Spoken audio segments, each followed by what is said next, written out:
Sulitin na ang bakasyon mga kapuso, tara na at libutin ang Pilipinas dahil marami pang lugar sa ating bansa na may itinatagong likas na yaman at kultura. Balitang hatid ni Athena Imperial.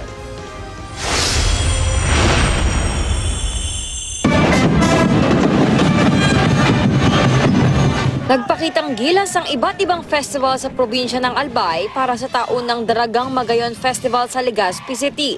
Kabilang sa mga lumahok ang Pulang-Anggi Festival ng Pulangi Island, Puto Festival ng UAS, Sunflower Festival ng Ligao City at Sarumbanggi Festival ng Santo Domingo.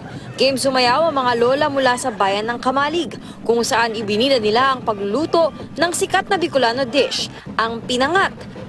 Aliw na aliw naman ang mga turista at residenteng nakisaya sa piyesta. Really nice to see it. Very impressive. Magtatagal hanggang sa katapusan ng Abril ang piyesta. Isang nakamamanghang pasyalan ang matatagpuan sa tuktok ng bundok ng Sarat, Ilocos Norte. Pagpasok pa lang sa resort, masisilayan na ang dragon fruit plantation doon habang nasa hanging bridge. Perfect din ngayong tag-init ang dalawang swimming pool. Suwak naman para sa mga bata at kids at heart ang shower playground. Muling dumaong ang expedition ship ng Caledonian Sky sa Limasawa Island, Southern Leyte. Galing pang Kamigi ng barko, lula ng higit 100 pasahero at crew na nagmula pa sa iba't ibang panig ng mundo. Ayon sa Municipal Tourism Office ng bayan, napili ang islang daanan ng barko dahil sa mayamang kasaysayan nito.